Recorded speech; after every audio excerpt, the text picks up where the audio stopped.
अस्सलाम वालेकुम। Lecture number 2 के अंदर हम पढ़ेंगे major fields of biology. Major fields of biology के अंदर सबसे पहले हम बात करते हैं कि इसके क्वेश्चंस वगैरह जो हैं वो कैसे आते हैं या क्वेश्चन कैसे आ सकते हैं। सबसे पहला क्वेश्चन है what are the major fields of biology. जब ये क्वेश्चन आएगा तो इसका आंसर जो है हमने फिर थोड़ा थोड़ा नेम के साथ थोड़ा सा एक्सप्लेन भी करना है कि ज़ूलॉजी, बॉटनी और माइक्रोबायोलॉजी जो है वो क्या है। मतलब हल्का फुल्का जो है ना आपने एक्सप्लेन करना है। Okay, list the major fields of biology. जब लिस्ट का नेम आ जाएगा तो इसका मतलब ये है कि सिर्फ नेम्स लिखने हैं, ठीक है, या name the major fields of life sorry biology, तो सिर्फ नेम लिखने हैं, जोलॉजी, बॉटनी एंड माइक्रोबायोलॉजी, ठीक है। ये तो हमारा हो गया कि क्वेश्चंस वगैरह कैसे आएंगे। आगे हम पढ़ते हैं इसकी मेजर फील्ड्स ऑफ बायोलॉजी के बारे में। इसकी 3 फील्ड्स हैं। Biology have 3 main fields. ये मैंने साथ हाईलाइट किया हुआ है आपकी बुक पर। पहले मैं आपकी बुक से पढ़ाऊँगी, उसके बाद मैं आपको एक्सप्लेन करती हूँ, ठीक है। बायोलॉजी हैव 3 मेन फील्ड्स, ये मैंने हाईलाइट कर दिया है। ज़ूलॉजी, बॉटनी, माइक्रोबायोलॉजी, ये सारा ही करना है, इसके अंदर कुछ भी काटने वाला नहीं है। ज़ूलॉजी क्या होता है? ज़ूलॉजी जो है ना, it is a study of animals including there structure, function, behaviour and diversity. Okay, botany study of plants including their structure, growth, reproduction and interaction with environment, and microbiology the study of microorganisms, their structure, growth, reproduction, habitat and their impact or on health and environment, ठीक है। ये है आप लोगों की book का। अब मैं आपको समझाती हूँ ये है क्या चीज़। सबसे पहले आता है जूलॉजी। ये जू और लॉजी, जू का मतलब होता है एनिमल्स। ज़ू हम क्यों कहते हैं? क्योंकि ज़ू के अंदर बहुत सारे एनिमल्स होते हैं, इसलिए हम कहेंगे ज़ू का मतलब होता है एनिमल्स। और लॉजी का मतलब वो तो पता ही है कि वो स्टडी होता है। इसका मतलब है स्टडी ऑफ एनिमल्स। ये इसके नाम से ही पता चल रहा है कि study of animals is called zoology. Okay, अब उसके आगे लिखा हुआ है कि including there structure, function, behaviour and diversity. ये मैंने भी सेम डेफिनेशन लिखी हुई है। इसको एक्सप्लेन करने के लिए इसको मैं एक्सप्लेन करती हूँ, मुझे लगा मैंने एक्सप्लेन किया है, इसको मैं अब आपको एक्सप्लेन करती हूँ। इंक्लूडिंग देयर स्ट्रक्चर, स्ट्रक्चर होता है इंटरनल और एक्सटर्नल साख्त। मतलब कि जो ये स्ट्रक्चर को मैंने यहाँ पे बॉटनी के अंदर एक्सप्लेन किया है कि इंटरनल का मतलब होता है कि जो हमारे अंदर की स्ट्रक्चर्स हैं, लाइक हमारा हमारा स्टमक है, हमारे पास हार्ट है या हमारा लंग्स हैं, ये सब कुछ स्ट्रक्चर्स हैं, ठीक है। एक्सटर्नल स्ट्रक्चर क्या है? हमारे हाथों की शेप है, हमारे पाँव की शेप है, या ये जितनी भी स्ट्रक्चर्स हैं एक्सटर्नल, ये एक्सटर्नल है, ठीक है। ये कैसे ग्रो हो रही हैं या ये सब जो है ना हम स्ट्रक्चर के अंदर पढ़ते हैं।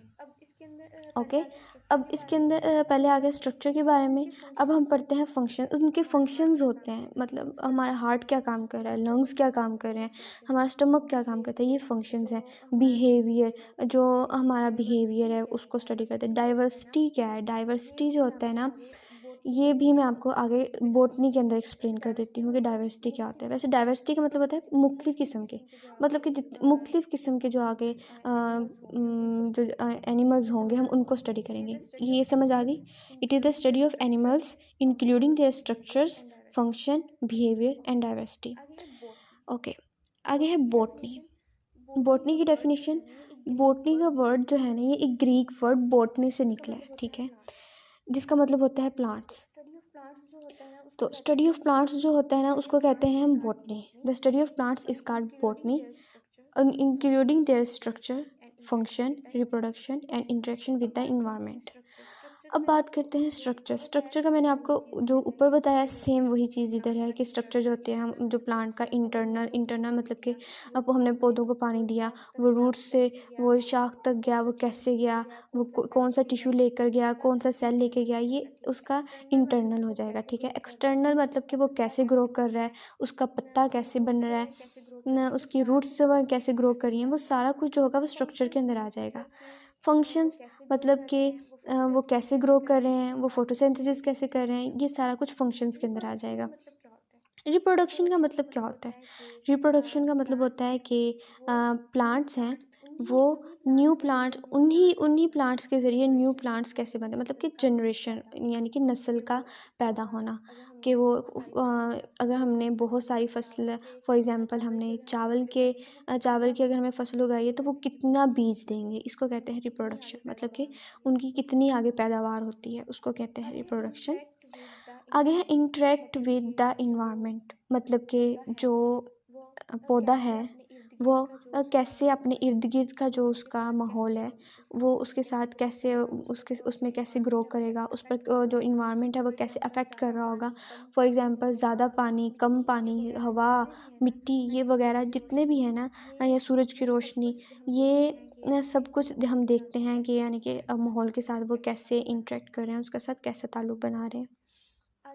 ओके, आगे है माइक्रोबायोलॉजी। अब माइक्रोबायोलॉजी को अगर हम तोड़ें तो माइक्रो का मतलब होता है टू स्मॉल, इतने स्मॉल कि हम उनको अपने नेक्ड आई से, मतलब कि खाली आँख से नहीं देख सकते, अपनी आम आँख से नहीं देख सकते। बायो मीन लिविंग या लाइफ, लॉजी मीन स्टडी, मतलब too small living things, study मतलब कि study of small living things या small living organisms which can not be seen by naked eyes including, हाँ उसको हम कहते हैं माइक्रोबायोलॉजी। उसके अंदर उनके फंक्शन, उनके स्ट्रक्चर, हैबिटेट। अब यहाँ पे वर्ड आता है हैबिटेट। हैबिटेट क्या होता है? हैबिटेट होता है ऐसी जगह जहाँ पर हम रहते हैं। जैसे माइक्रो ऑर्गेनिजम्स जो होते हैं वो वाटर पे रहते हैं, सॉइल पे रहते हैं, तो ये है माइक्रोबायोलॉजी। अब रिप्रोडक्शन क्या है? मतलब कि वो रेप्लिकेट कर रहे होते हैं, रेप्लिकेट होता है कि ना कॉपी बनना।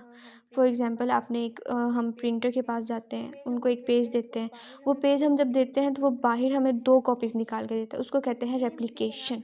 ठीक है? सेम इसी तरह माइक्रो ऑर्गेनिजम्स जो है ना वो अपने आप को कॉपी कर लेते हैं, तो इसको कहते हैं रेप्लिकेशन। कुछ जो होते हैं रिप्रोडक्शन कर रहे होते हैं, मतलब कि अपनी नस्ल को बढ़ाते हैं। इसकी मुख्तलिफ इकसाम है रिप्रोडक्शन की ना, रेप्लिकेशन भी होता है, बाइनरी फिशन होता है, और भी इसी तरह की बहुत मैंने, यानी कि हर माइक्रो ऑर्गेनिजम्स का अपना होता है। And interaction with environment. Interaction with environment का मतलब ये है कि ये कैसे इन्वायरमेंट पर इफ़ेक्ट कर रहे हैं, कैसे डिसीज़ पैदा कर रहे हैं, कैसे कुछ ऑर्गेनिजम्स जो होते हैं, माइक्रो ऑर्गेनिजम्स जो हैं वो डिसीज़ कॉज़ कर रहे होते हैं, ये भी उनका इन्वायरमेंट के साथ इंटरेक्शन है।